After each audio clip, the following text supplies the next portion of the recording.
Hello guys, so I'm creating some little heart pictures. These are, oh I did measure them, 15 centimetres by 15 centimetres.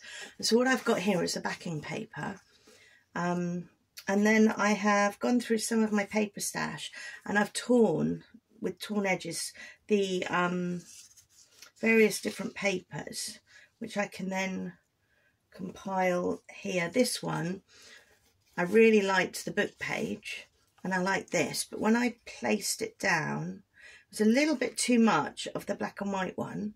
So what I decided to do was just fold my paper in half and make a little cut in there so that I can then thread this piece through, and it makes a real difference. Let me show you,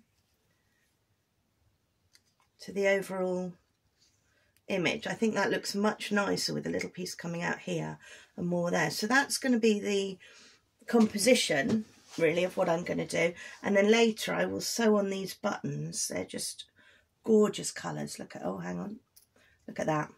So I'm going to sew those on, and I'm also going to use some thread here to do some slow stitch. So when you're compiling, I can't speak today, gosh, when you're compiling a little picture like this, it's really just about ripping up the paper, seeing where you like things, and then popping it all together. So if I know that this piece needs to go there, the best thing I can do, I've got a brush here, I'm going to put some glue. This is PVA and it's watered down a little bit, but I'm going to keep my finger on there, fold it over.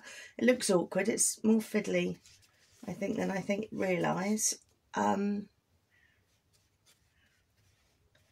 going to pop a little bit of glue there like that, fold it back in, and now that's in place. Now I don't need all of the edges absolutely glued down for this, because I'm going to be using mainly slow stitch to stick everything together. I'm not sure I like all of this white, so what I'm going to do is just go and rip a little bit of that off just by pulling it backwards, and it takes away some of that white on the edge. I quite like the white edge there. It looks nice against this beautiful green paper. So again, I'm just going to put that where I want it, add a little bit of glue, not a lot. Can you see? I'll show you how much. I'm just putting some in the middle so that the edges are naturally left loose. I like this loose edge when I'm doing slow stitch. I've got this already threaded, this little black and white piece, through my book page, so I'm just going to notice where I want that, make sure that it works with this little heart.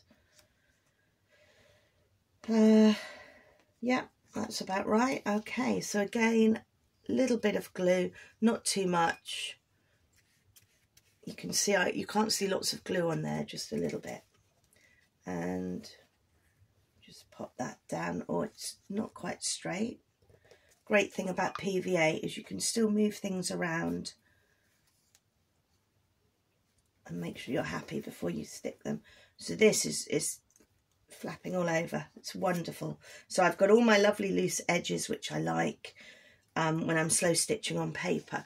Now this heart I cut out from a small little square, and I just folded it in half and drew the outline and then cut it and then opened it up, and you've then got a really nice symmetrical heart. If you're anything like me, trying to cut a heart out freestyle, it never works. So I always fold it in half and then cut. It makes a lot more sense. Now this, obviously, I'm going to need to pop a little bit of glue, although I might just sew this directly on. What I would like to do is just sew some stitches, a running stitch along the middle, and then this part will then still be loose, and I can add the button on later, or the buttons. I've got two of them. I quite like them really central like that. Sometimes if I'm using a button, I might put one up on the, oh actually that looks really cute. Okay, I'm going to have to think about the buttons, because now I've done that I quite like it. Although this, I think it's that pop of pink just makes it. It's really lovely. I might draw something up here, or I'm not sure. But anyway, so what I've got here is, this is just ordinary embroidery thread, which is made up of 6 little pieces of thread.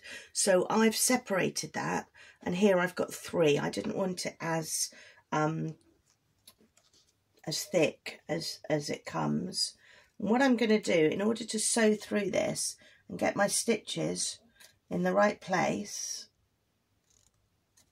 I'm going to poke some holes fairly evenly all the way down the centre of this heart where I would like to sew. It's always good when using thick cardboard. You can see I'm having to push quite hard to get this in. It's always a good idea to put your holes in first, so you know where your stitches are going. Honestly, it makes it a lot easier. So I'm going to hold that down there. I'm then going to go into the back, and I'm going to put my finger about where the hole is and hope for the best. Here we go. It might be better actually to poke through like that and then just pop. So I'm talking, I'm not showing you. So I've pulled the needle through. It's got a knot on the end, so it won't come all the way through. And then I can take my heart and I can put my needle right through that first hole. So there we have it. That's nice and tight. So I'm going to go straight through. Going from the front is a lot easier than coming through the back, but there you can see a really lovely stitch. Now I've got to come through the back. So what I can do is lift the heart up and just kind of guess. So guesstimate as to where I'm coming. Look at the hole, thread my needle through there. And it doesn't matter if it's not exactly right at the back, because no one's going to see that, are they? So we can get away with it. And we're just going to make sure that heart's on nice and straight and go through the next hole for our next stitch. And we just carry on with that until we've got to the end.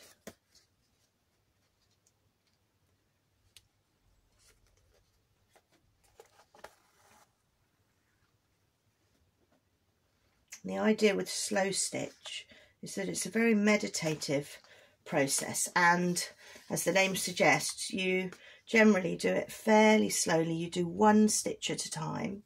It's not about how quickly you can get your piece finished. It's really about just slowing yourself right down and thinking about what you're doing. If you get really focused in on what you're doing, all of those other thoughts that tend to float about in our heads just quieten down a little bit, and it helps us just to feel a little bit more relaxed, a little bit more in touch with the present moment. And that's really all slow stitch is about. I like to create quite pretty things like I'm doing here when I make slow stitch, or I do enjoy visible patching. That's always rather good. And the fun thing about slow stitch is you can make things have really beautiful textures. That feels really nice now. So what I'm going to do now, I've got the lines going down this way. I've got this paper coming down this way. I've got this paper going across this way. So I can choose whether I have my stitches coming down this way or across there. And I think what I'm going to do is match the perspective of the paper. So this one's coming down. So I'm going to do some slow stitches all the way down here. And then I might do some maybe across here, just a few. So I haven't stitched everywhere, but for this I'm not going to make any holes in the paper. I'm just going to start to stitch, and like I said, when you do slow stitch, you do each individual stitch 1 at a time, and then you can make sure that the stitches are fairly even. The wonderful thing about slow stitch is it does not have to be exact. You do not have to have perfectly even stitches. In fact, quite often when I do it, my stitches are... Now, do I sew onto this or not? No. I'm going to sew underneath this. I don't want that to spoil the line. Oops. the line of these lines, which are going across horizontally. I'm going to just go vertical for now. Now I've kind of come to the edge of this paper, so I'm going to have to, it's not quite going to reach. That's okay.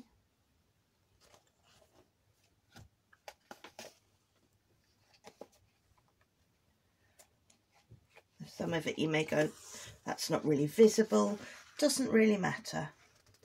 We're not worrying too much about what it looks like. Obviously I've arranged the papers in a way that I like, but in terms of the stitching, we're just allowing it to do what it wants to do. It's now going on to the book page, so that's quite nice. And for this you can decide where you want to stop. You don't have to go all the way. Oh, I've obviously gone through a little bit of glue there because there's some wet paper stuck on my needle, but that's okay, it will dry. So for this one I think I'm going to stop round about there. That's quite nice. And then I'm going to bring my needle back in slightly higher, just about here, and then come back down. And this paper, I don't know whether you can see it on the camera, but this green paper here has tiny little dots on. So what I'm going to do is use those dots as a way to see where my next stitch is going. I'm going to have a little stitch and then a dot in the middle and then another little stitch. And I think if you're a more experienced sewer, you can kind of judge where your needle is going to come out. If you're new at this, it could be a little bit more random, but that makes it fun, doesn't it? And again, we're not looking for perfectly straight lines. Oops. If you see here, these are not perfectly straight stitches. That's not what slow stitch is about. It's about enjoying the process and allowing your brain to have a little bit of relaxation time. You don't really think too much.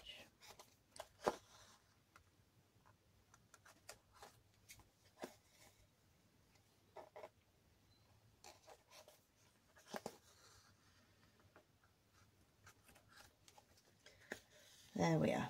So I've got to there. I've stitched a little bit lower on that side, but that's okay. I'm going to come in again. One more row up, I think. One more. And again, I'm not lining my stitches up with the previous row. I'm just continuing with my pattern of following the dots. This side is a little bit more visible. Oh.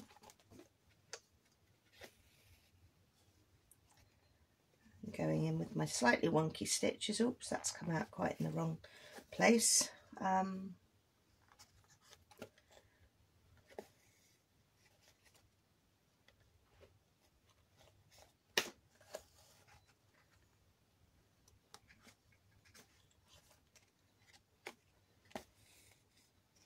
As I'm stitching, I'm thinking this piece here is getting in the way a little bit. This one's not quite so bad, but this one is really peeling up. So I'm wondering whether I look in my little pot of buttons and I find a button. That one's quite nice, little navy blue one. And what I can do is glue that down or just stitch that on, and it will look like it's kind of stuck on with a button. Or what about a yellow one? Well, that changes it completely, doesn't it? So yeah, I'll have to have a look. I think that's what I'll end up doing.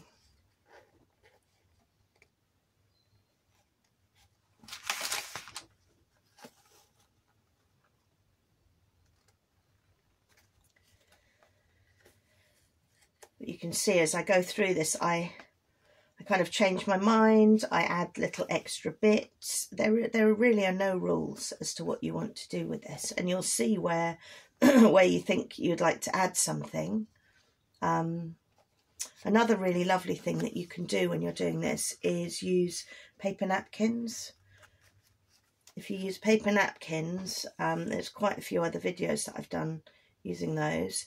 You can get a lovely transparent kind of effect with the napkin. and so you'll still be able to see the papers through, but you can just add something else. So that's really it. That's all the stitching that I want to do on this one.